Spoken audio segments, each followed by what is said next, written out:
One. So after here, what next are you going to do with your life? Like after the course ends, this way. Memory will pursue MBA. Okay, you're going for an MBA program. Oh, okay. Everybody else is going for an MBA program? You too, you too, you too. Pardon? Associate of Arts. Okay, Associate of Arts. What does that mean? Okay, you're going to study art and get like an undergraduate degree in arts. Oh, okay. Wow. But here in University Canada West, right? Okay, that's good. Well, I wish you all good luck as you go. I hope I don't cry during this class. I'm so emotional. Okay, so today we're going to be talking on sentence fragments. It's kind of like a build-up from last week when we talked about the run-on sentences, but now we're kind of like going to go into the structural bits. So if you remember, I wrote a couple of things on the board in terms of how English sentences are built up. What was the first thing that I said? What do we start with? We have an alphabet, then so alphabet, then a word, and then after a word, what do we have? Phrase. Pardon? Phrase. Phrase, okay, phrase, good. And then after the phrase, what do we have? Clause. After the clause, what do we have? Sentence. Sentence. After a sentence, what do we have? Paragraph. Paragraph. And after the paragraph, what do we have? Page. A page. And then you can say book. If you want, that's just taking it too far. But now we get the gist on how the structure happens. You start small and then you get big. So fragments would then mean something that is kind of like broken. Yes, pieces And in a way, we've kind of like broken them into little bits, right? Okay. So now I'd like you to watch this short video about fragments, and then after that, you can tell me what you think fragments mean. Second. Is there anybody attending online today? No. We're all here. Mishika. Okay, Mishika is online. Hi, Mishika. Can you hear us just fine? Hi, Mishika. Can you hear us and see what we're doing? Okay, she's silent. I hope she can hear just fine.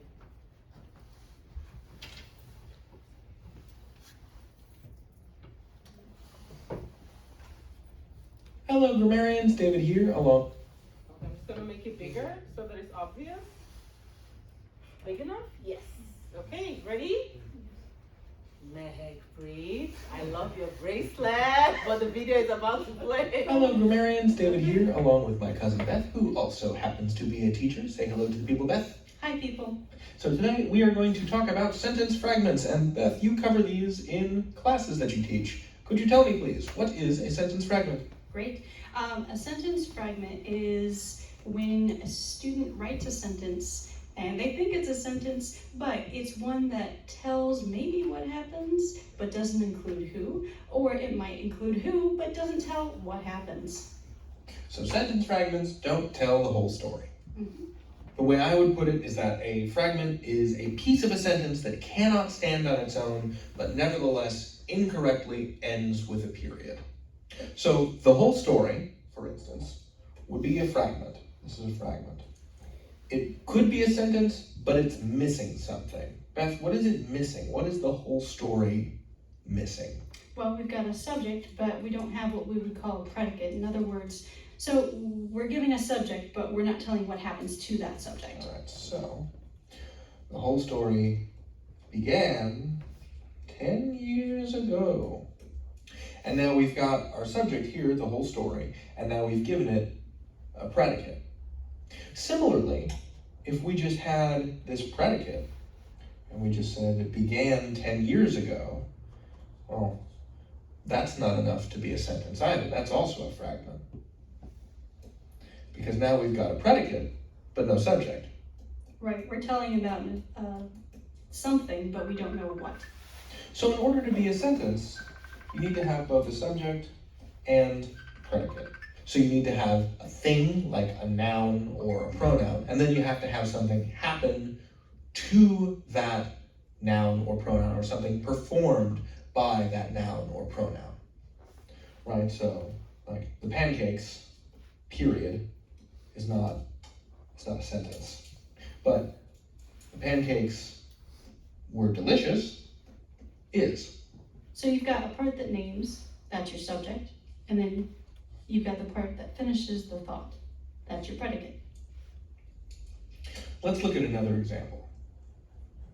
All right, what about because of the snowstorm? Is that a sentence, Beth? Nope. Why not? Well, you don't tell what happened because of that snowstorm. So this is what we call it's not even a dependent clause, right? This thing doesn't really have a subject or a verb. It's really just a prepositional phrase. So because of the snowstorm, something can happen, but we don't know what that is. So because of the snowstorm, we stayed home from school. So we've got this sentence here, this independent clause, right? We stayed home from school, and that's a subject and a predicate. And if it were just stayed home from school, period, that wouldn't be a sentence. And if it were just we, period, that also wouldn't be a sentence. And if it were just because of the snowstorm, period, that wouldn't be a sentence. It doesn't have enough support to stand on its own. But altogether, because of the snowstorm, comma, we stayed home from school, period, that is a sentence.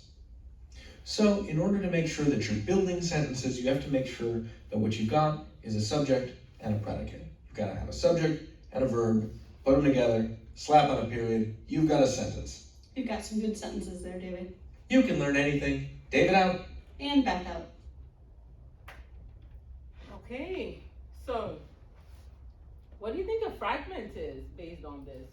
I'm just gonna show the slides. Hello, grammarians. Hello, Rosie. Hi, David. How are you? Good, how are you? Good. Today we are going to talk about run-ons and comma splices.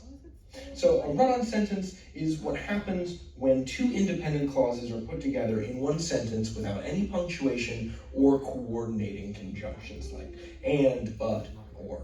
So, Rosie, what is a good example of a run-on sentence?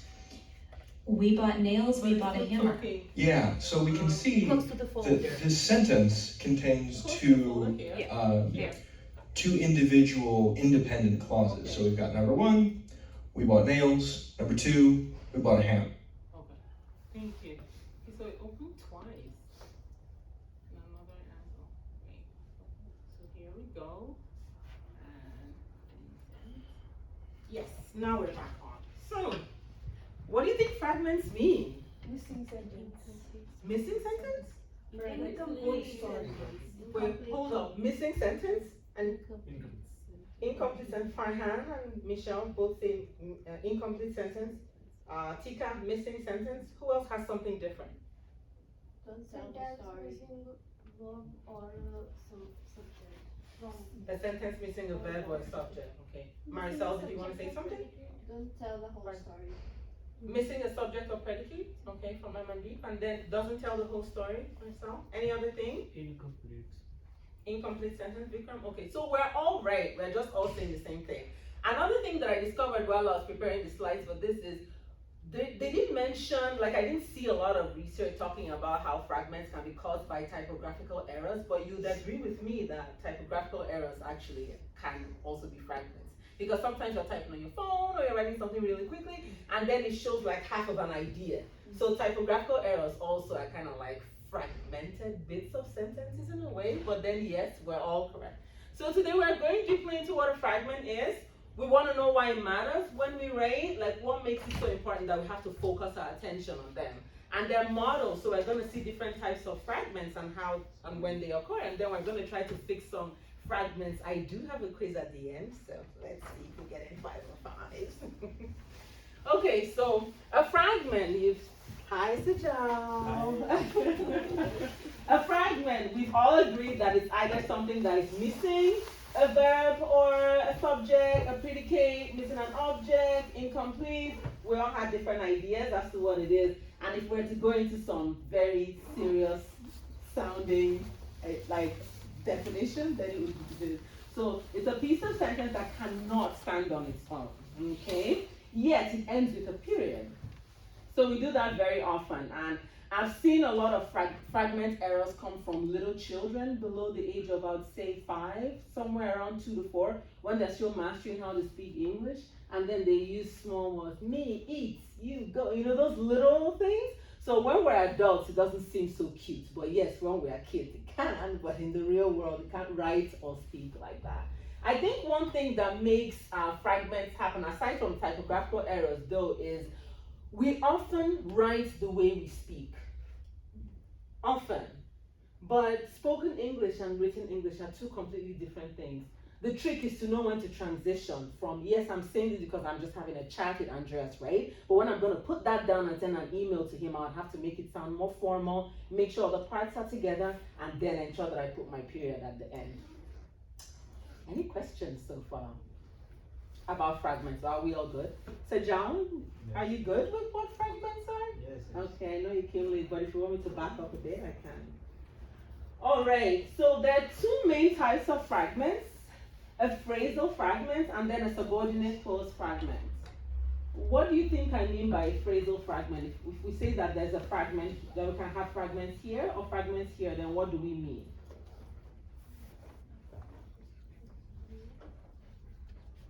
Phrasal fragment. It might be like verb and subject. Verb and subject? Yeah, in the Okay. sentence, there might Mhm. be missing verb or the object or subject or object, these three things. Yeah, so it could be missing a verb or a subject or object, and then meaning it's forming a phrase that's posing as a sentence. So that's what we mean by a phrasal fragment. When a phrase poses as a sentence, she eats, going out. These are all phrases. They're missing something somewhere. Okay? What about a subordinate clause fragment? It's connected, missing the conjunction but or something like that in a sentence. Yes, maybe missing a transitioning word, which is kind of like a conjunction. Those join ideas together. So, do clauses have ideas of their own, or is it just sentences that have ideas of their own? Do clauses have ideas of their own? Do you think a clause can carry an idea? I'm seeing a lot of no's. Okay, let's vote. Clauses carry ideas of their own. Hands up. I'm voting for clauses carry ideas. And clauses don't carry ideas of their own. Hands up. Ha, some people didn't vote. I'm not voting. Hands up. Okay, when I mean an idea, remember when we worked on the run-on sentences bit? And then we used a couple of things to join the sentences together. Those sentences, when they stood by themselves, they were clauses. Did they have ideas of their own? Yes, you're saying yes, but you're not sure. Yes, they did carry ideas of their own. Just that they were not joined together. So that was the problem. And then we had to find a way to join them either by using a semicolon, or in some cases we broke them into two completely and we put a period for one and then a period for another one. And then sometimes we use but, and, nevertheless, therefore, hence. So clauses carry ideas of their own.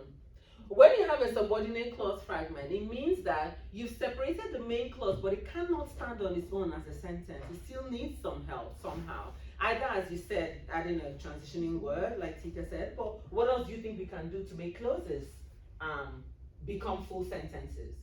Yeah, preposition. Prepositional words, yes, but, and. Those are transitioning words too when you write. What else do you think we can do? Conjunctions, yes. What else do you think we can do?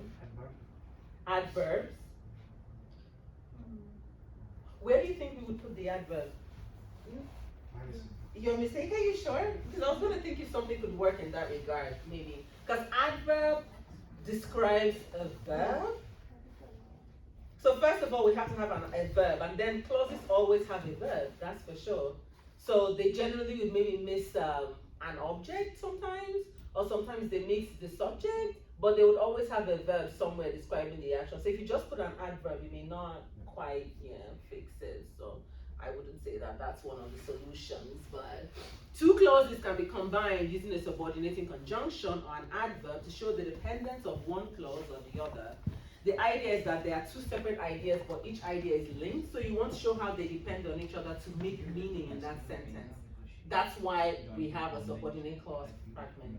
Do you understand the difference between a subordinate clause fragment and a phrasal fragment? Okay, tell me, what's the phrase fragment and what's the subordinate clause fragment? Phrase fragment. Oh, we said it earlier on. Phrasal fragment. What is a phrasal fragment? Since you say we understand, what is a phrasal fragment? Short code. Phrasal fragment is when a phrase poses as a sentence. Subordinating clause fragment is when a clause poses as a sentence. Period. You don't have to remember all this. Just know when it's fake. You know how they say fake it till you make it? Have you ever heard that saying, fake it till you make it? Never? Really? Oh, that's interesting. So faking it till you make it means pretend until you actually become that thing. Just pretend you're rich, one day you'll be rich. That's what it means to fake it till you make it. So if we're saying that a phrase is faking it until it makes it as a sentence, that's what I mean. So the phrase is a fake sentence and the clause is a fake sentence. But because they are fakes, there are problems in our writing. We don't want fakes, we want authentic things in our writing. Do you understand now? Okay, let's check. What is a phrasal fragment? When phrases pose as sentences. Good. When phrases pose as sentences. What about a subordinating clause fragment? Pardon, Amandeep? Subordinate clause poses sentences. Yes, so when a clause poses as a sentence, that's it, period. Now we got it? Okay, moving on. So therefore, phrases or clauses cannot become sentences without a subject, a verb that connects the subject to the object. There has to be that connection. Sometimes you can do that with conjunctions, like Sir Giles said, or sometimes you can do that with transitioning words, like Peter said. But the idea is to link them together. They can't stand alone. They need to be together. Think of it like, you know those, whenever we're fixing buildings and then they put all the scaffolding around it. So it's like we need to put that scaffolding in form of a subject or a verb. That's the scaffolding holding the building together. And the sentence is the building. So we need that scaffolding to make sure that it's complete and standing on its own properly. Questions? We're good? Okay, moving on. Now, why are fragments bad? Why do you think they are bad in our writing? Before I review the next slide, why do you think they are bad? If we're going on and on about things being fake, missing, incomplete, why is it bad to have them when we write? You're not talking, you're not saying the main idea. For example, you have just saying part of your idea. Exactly. You're only saying a part of your idea, and that could lead to misinterpretation. That could lead to downright confusion. Maybe you haven't even passed anything across. Aside from the fact that it doesn't give the complete idea, like Andrea said, what other things make fragments bad in your writing? Pardon? It reduces complete logic of that sentence. What the sentence is saying, it changes. Yes, it reduces the logicality of that sentence. So the meaning you wanted to pass across, it can either change it or reduce it so that we don't even know what your logic is to start with. Okay, what else? Any other thing that we think make fragments so bad when we write? Demonstrate any idea? No, okay, that's good enough. What about you? Any ideas? Sometimes it confuses reader. Yes, it can lead to confusion. You know, just like how I think it was last week, we were talking about how you have a run-on sentence and then you miss one word and you can totally turn it upside down, and then the person can think, instead of thinking you want to, instead of saying make up with me, then break up with just because you missed one word. So that has caused, we're making fun of how that has ended a relationship before. So sometimes it can lead to that type of confusion. You don't mean for it to happen, but then it happens to your reader, and you really don't want that now, Zoe. No. Okay, so it makes it unable to understand the logicality of ideas, and Mehekpreet already spoke about that. Aside from that, it gives us incomplete sentence structures. So you have half of one thing, you don't really know what the big picture is. And the sentence has to give us the big picture in terms of what you mean. Then it could be indicative of typographical errors. Maybe you didn't mean to make that mistake, but your phone just mistyped, your laptop mistyped, anything like that could happen. The key is for you to go back and then read through, make sure that everything is okay. Or we can also leverage the word that starts with G when we write. Please tell me that at least half of the class is using Grammarly now. How many people are using Grammarly? Oh, wow. The whole Demonprit, are you really using Grammarly, or are you putting your hands up because everybody put their hands up? I'm happy to know that by the end of the class, we are all using Grammarly. Yes, it's a small type of AI, but it just fixes your sentence structures. It does not think for you, and it doesn't give you ideas. It just helps you to make sure that the structures are perfect. And with Grammarly, you don't have to do that. And no, it's not a paid advert. I am not advertising Grammarly. I wasn't paid to do this. Okay. Now, characteristics of fragments. So we agree that they are all incomplete constructions that try to stand on their own. So they are faking it until they make it, but they never really make it. That's the sad part about it. And then they're pretending to be a sentence, but they're not. Aside from that, they often occur when we unnecessarily break sentences into two parts, or more than two parts, sometimes 3 or 4 parts. You break things. Or sometimes when you're rushing, you just quickly want to get it out, and then you miss some key things. We often do that when we're speaking, but the mistake is that we bring that into our writing. So I guess the code would be slow down when you want to write, focus on what you're saying, give yourself multiple times to work on that same piece of writing. Okay? What else do you think are the characteristics of fragments? Aside from these ones, do you think I may have missed anything else? Any other feature? Any other way that it presents itself in writing aside from this? Any idea?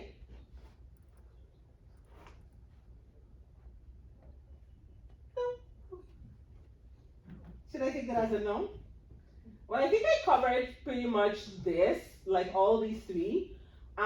There might be more, but from my understanding of fragments, I believe that these are the 3 main characteristics of them. The fact that they're posing, they're not complete, and sometimes they are caused by typographical errors or when you break sentences up and you don't mean to. Other than that, if there's any other one, I'm happy to learn more. Okay, now, in spotting fragments, you should look for a subject, you should look for a sentence without a subject or a predicate, or both. It's not just missing only a subject, sometimes it misses both a subject and a predicate. So in order for you to find a fragment in your writing, you have to check both of them out. Sometimes you find 1 gone or 2 gone or all 3 gone.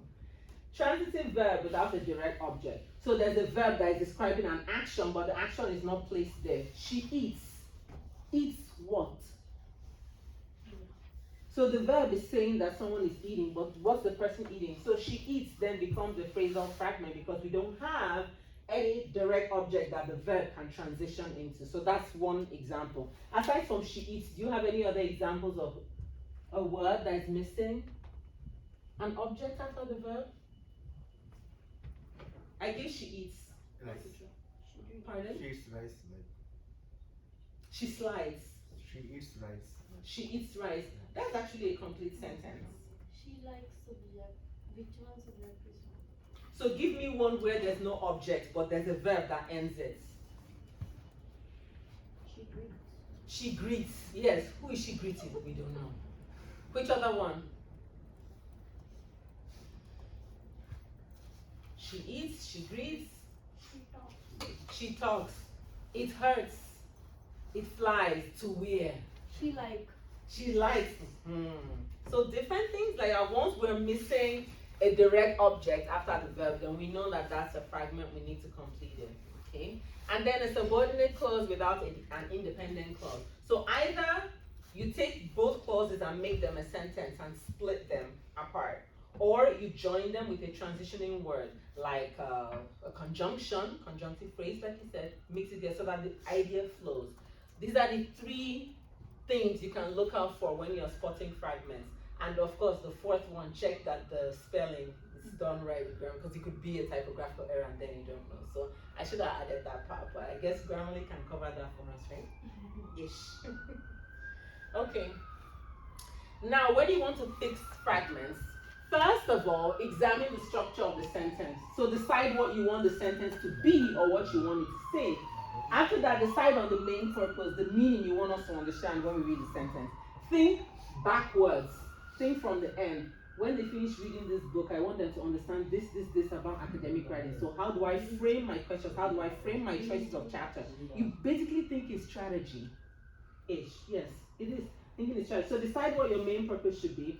And then finally, you can choose one of these three options. Or sometimes you might need to employ more than one in changing the sentence structure. So you can attach it to the sentence that comes before it or after it. Sometimes when I work on your literature review, I'll tell you, remove this period, add a semicolon, let the idea flow. Or sometimes I'll say, remove this semicolon, let it be two sentences on its own. So either you add it to what happens before it or what comes after it, but don't leave it hanging on its own in the balance, okay? Then you can eliminate the dependent word by rewriting the whole sentence.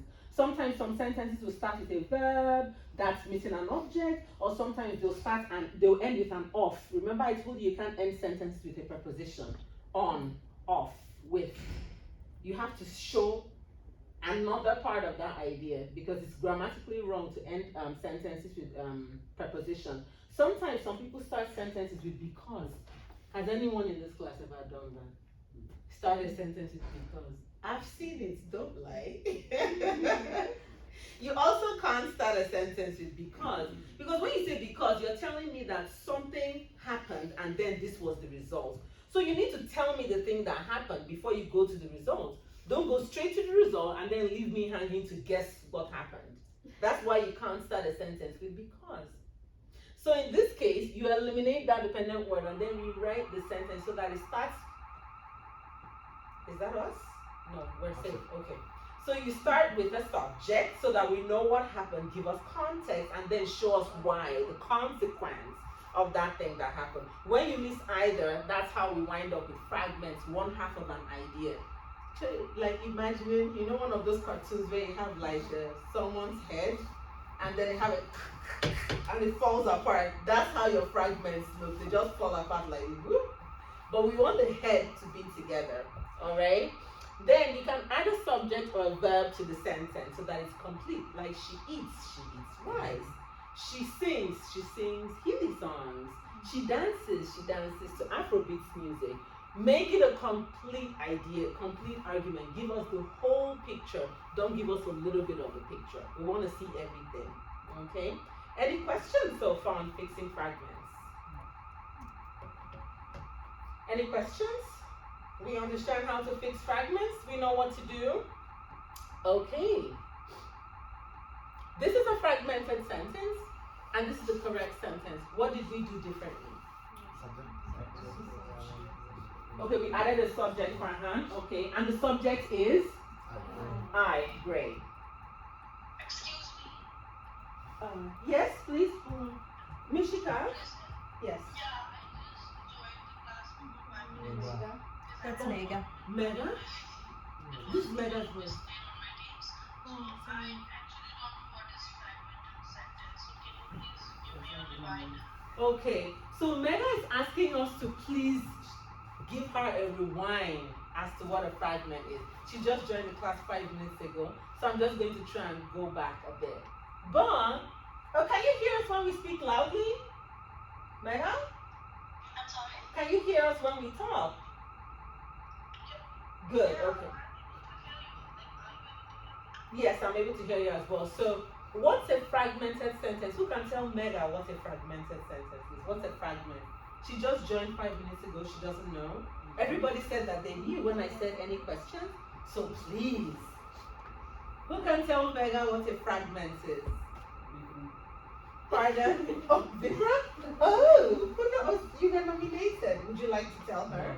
You don't want to tell her? Okay, we respect that. Who would like to tell Mega what a fragment is? Interesting. A part of the idea. A part of an idea. Okay. So Andres is saying that fragment is a part of an idea that's not complete, just a half of it. Any other thing aside from Incomplete sentence. An incomplete sentence by Sajalan Ika. Okay, so an incomplete sentence, missing something. What is it missing? Good. Subject, predicate, or a transitive verb to help us understand what the object that's being described by the verb is. Mega, did you understand what we said? Yeah, I mean, I heard what Agnes said. I mean, it is part of a sentence. Or, I mean, I'm not so clear as yet. Okay, let me go back to some of the slides from the start so that you can see what we're talking about. Can you see the slide on the definition of the fragment? Yes. Good. So everybody was just saying in different words that a fragment is a part of something that is incomplete. Like the process for brushing your teeth is needing a toothbrush and a toothpaste. A fragmented sentence is like having only a toothbrush and there's no toothpaste. You begin to wonder what to do. When I was a little girl, so I'll pour salt on it and try to see salt will work in place of my toothpaste. But the point is you're missing something in a process, and the process is a sentence. So with a fragment, we're missing something. Mega, sometimes we're missing a subject, sometimes we're missing an object, and sometimes we're missing a transitioning word like a conjunction, maybe and, or therefore, or hence, or thus, something that links one idea to another. Then we have two types of sentence fragments that are very common. Sometimes they are caused by typographical errors, but the main ones that happen are the phrasal fragments and the subordinate clause fragments.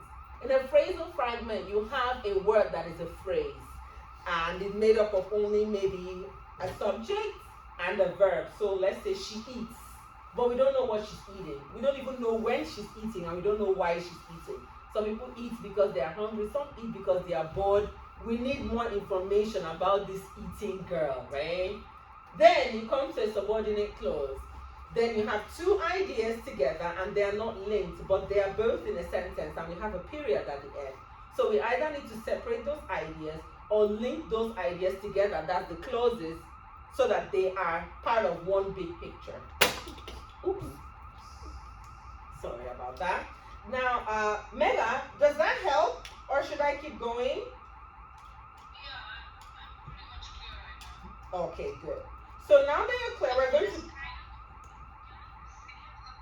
Pardon? Yeah, I mean, it ends with a period, but it has something more. I mean, it is not complete, right? Yes, it misses something. Yes, it's not complete. I mean, the reason behind it is not fully, exploded. It's not fully understood. That's why whenever you have a fragmented sentence, there's a lot of illogicality. We don't understand the logic of the sentence. We don't understand what you mean. We don't understand the big picture of what you're trying to communicate. While it might be okay for you to do that when you're having a chit-chat conversation with your friends because it's just cash, right? That's how my kids will say, they'll say, instead of casual, they'll say cash. Instead of suspicious, they'll say sus. Mommy, that's so sus. So it's just a little casual, but we want it to be complete. That's why when we write and when we speak, we're doing two different things. With writing, you're going the whole 9 yards, you're doing the complete thing. But when you talk, sometimes you can rush or cut things or miss things. But in writing, it's not okay, Mega. Does that help? Yeah. Good. Thank you so much. Okay, so now we're going back to our examples. We were working on sentence 1 or sentence 2? Two, okay. So sentence 2, we have two sentences. This is fragmented and this is correct. What did we do differently?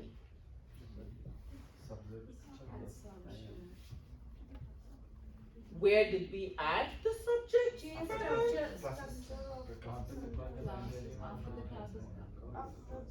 Comma. No, what did we do differently? Tell me. I know you're reading it, but what did we do differently? How did we make this one correct? What did we add or remove? added comma and verb. So we removed the comma from there, or did we put it? Sajal, I'm confused. You said Add subject, I, verb. Yes. oh, I, okay. And what else? Verb. And explain more about the sentence. This happens to be Going, mine. add, remove, No, mine. So we added a subject, we explained more about the verb, added verb also. we added a new verb, or more like we added an adverb, because an adverb describes a verb. So my life nowadays, we kind of like get it, but it's not complete. When we say this happens to be my life nowadays, then we understand that this is the person's current reality and that that can change in the future or not. Obviously, we added the am bit, so I am, as opposed to before when we just left it without. So you'd see that while this may make some sense, this completely puts you in the clear. There's no guesswork, but here we're still guessing. Any questions about why this is wrong and right? Do we understand now? Should I move on to sentence 3? Okay. So sentence 3, what did we do differently?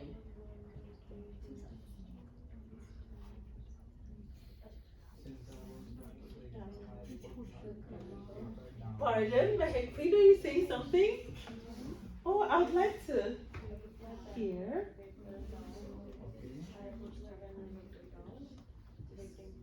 So what's different about the two of them? Connecting with the Comma. Correct. We've connected it with a comma? We've removed the comma. Or we've put in a comma. Put a comma. Remove the period. Put the comma. Okay, so we did something small that's a punctuation related thing. We removed a comma from here and we put a period. We removed this one Yes. and then we put this here. Yeah. What else did we do differently? Is that it? No. Okay, then by doing that, did we change the meaning of this sentence? By putting that comma there, did we change the meaning of the sentence? It's a set.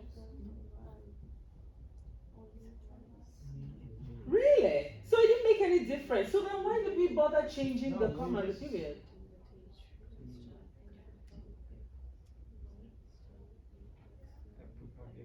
You put the sentence in the same time. Yeah. So reading why timing. did you, when you remove the point and add a comma, you are taking the last sentence and include it in the first sentence.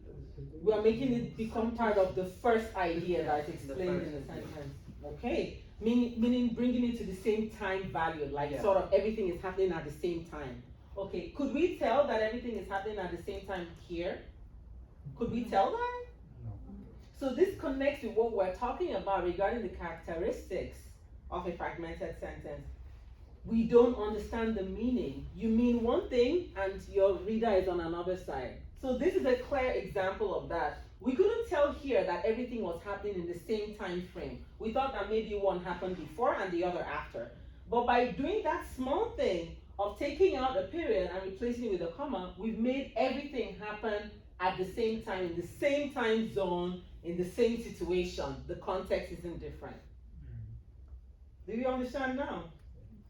Are you ready for sentence 4? Okay.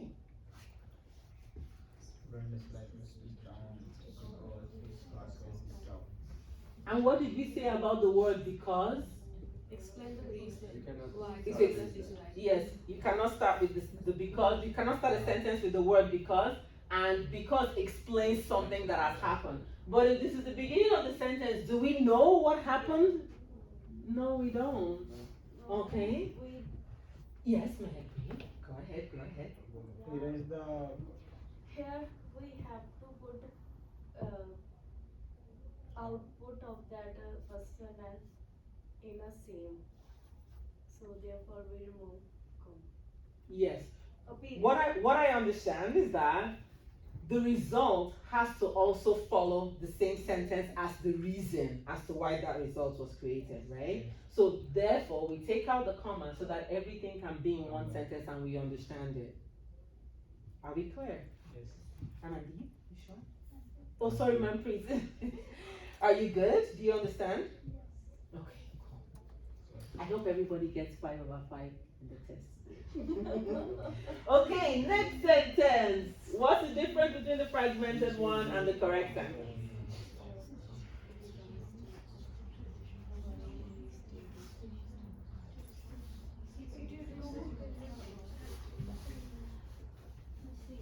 If the period is changed to comma. Pardon myself? We remove the period, then you change to a comma. Yes. So why do you think we did that? Because it's a process. To complete that thought process, because it's one thought that we have.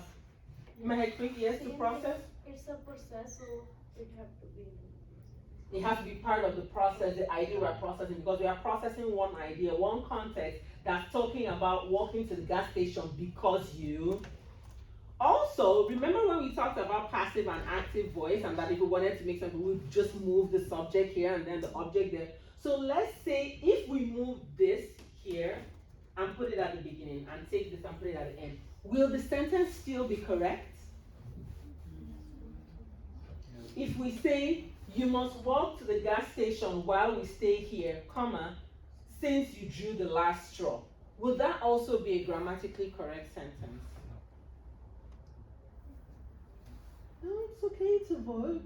Yes. Farhan is saying yes. Okay, Sajal said no. Any other yeses? It will not. So you are saying no, Manpreet. Okay. Is there anybody that says yes, that is a grammatically correct sentence if we do that?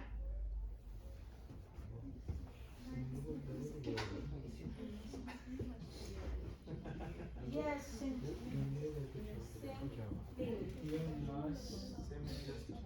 We're not talking about the meaning. We're talking about the structure of the sentence.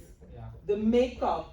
We haven't come to the meaning bit, just the structure of the sentence. If we move the object to the subject and take the subject to the object, would the sentence still be grammatically correct? That's if we say, you must walk to the gas station.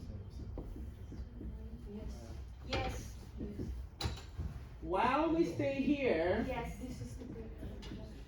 Yes. And then the conjoining word is since you drew the last straw.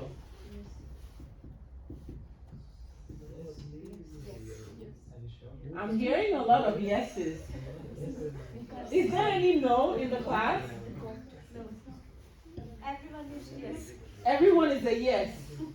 Okay, so it helped when I wrote it out in front of the board. So that brings me to another point. Sometimes you can also move the subject to the object in order for you to have a complete sentence as opposed to a fragmented one. It's just for you to look at the context. It may not work for every sentence because every sentence is formed differently. Yeah. Just like as humans, we are all formed differently. Some of us are tall, some of us are short, some of us are skinny, some of us have big bumps, some of us have long hair, some of us have short hair.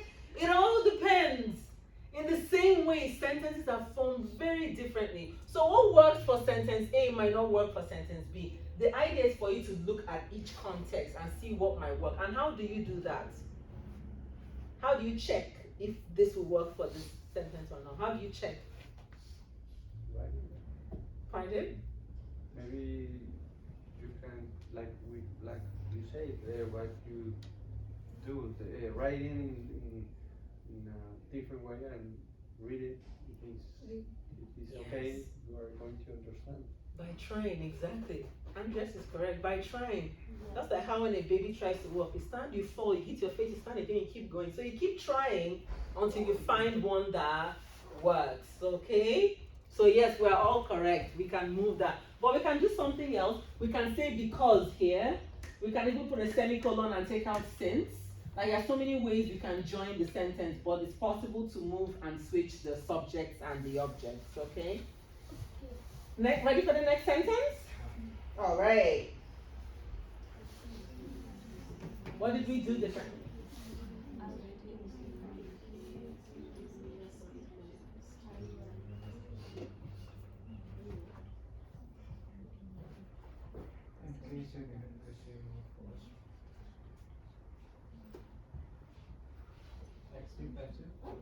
Active and passive? Okay. Sorry, How? sorry. Okay. So you want to change your response? So what did we do differently here? What makes it correct?